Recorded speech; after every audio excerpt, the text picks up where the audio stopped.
Joe here at ECRM's on-premise adult beverage session in New Orleans, and I'm with Steve Brooks from Tumbleweed. And Steve, thank you for joining us. Steve's been coming to our sessions for a while, and I'd like to talk about some of the new trends that are happening and how he's seeing them at his business. But before we get into that, can you give a little overview of your business? Sure. At Tumbleweed, we're a Tex Mex grill and Margarita bar, and we have 19 locations. We're in Kentucky, Ohio, and Indiana, and we've been around since 1975, so a very mature brand. And what's your role in the company? Director of Beverage and Purchasing. Gotcha. Okay. And then you just launched a new concept last year? Yes, Rapid Fire Pizza. So Rapid Fire Pizza, we're actually a franchisee of, but at the same time, we're an area developer. So as an area developer, we have franchisees within the states of Kentucky and Indiana, and we just added our fourth one. So what kind of trends are you seeing among your consumers when it comes to adult beverages? We're seeing tequila continue to grow, and that makes sense because we're a margarita bar. So Better be growing there. Right. Yeah.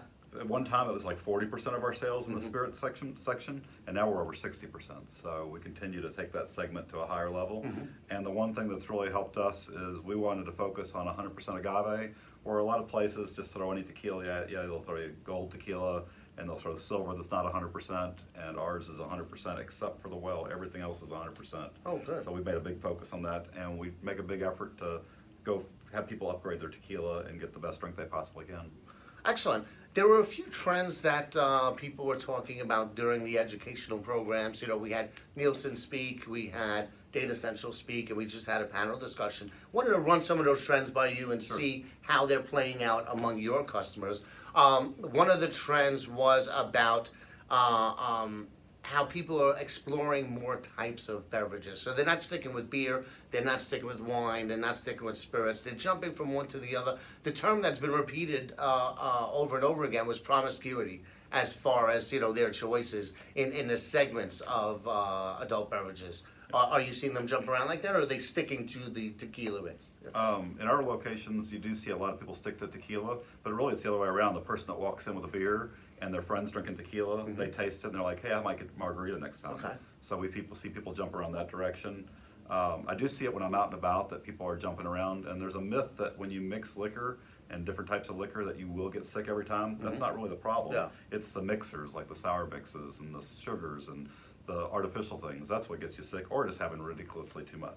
Gotcha. So a little bit cleaner ingredients in the mixers will help. Yeah, there's absolutely nothing wrong with going from vodka to gin to bourbon and back to tequila, as long as you're not having 15. Well, yeah, and you do it the right way. Right. So, okay, well, speaking of cleaner ingredients and health, that was another trend that was talked a lot about. How is the health and wellness trend impacting, you know, your business?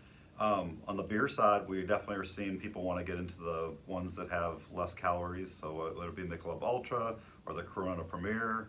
And I think Anheuser-Busch just came out with a product like that. And the Truly's out there too. Yeah.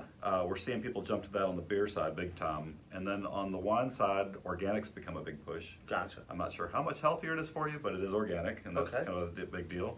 And then on spirits, the calories really don't change at all when they do it, but there are more organic ones out there. So we've got an organic vodka. We also have an organic tequila.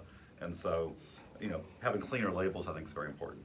Okay, so you are seeing that, but you did mention the other trend that was discussed, the RTDs, like the cans. You're not doing that as much, right? No. And Tumbleweed being a sit-down restaurant, we're not seeing that trend, but I do see it when I'm out and about. And when you see it like at someone else's bar that has an outdoor section, a patio, I'm seeing it there. And then with Rapid Fire Pizza, the ready-to-go kind of thing works because you're drinking one drink. Yeah. And so those kind of packaging works in that kind of environment. So depending on where you're at, that trend will continue to grow. Okay, so it's the type of environment that you're serving in will plays a role in that decision. Yeah, definitely less likely in your sit-down restaurant. Okay.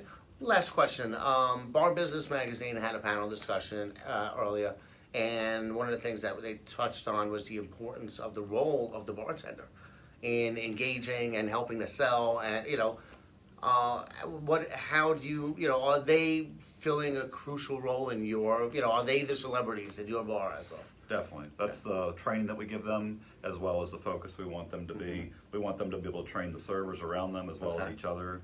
And so, yeah, the bartender is the expert, and when someone comes up to the bar and a guest doesn't know about something, we want them to be able to educate them so that they can make a good decision and so they can enjoy it. A lot of times, the guests will feel a lot more comfortable when the person is knowledgeable. And when they're not knowledgeable, they have to make a decision on their own and they may not pick the right thing.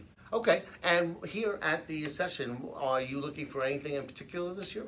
My number one focus with ECRM is emerging brands, and you'll do a great job of bringing things that I won't find other places.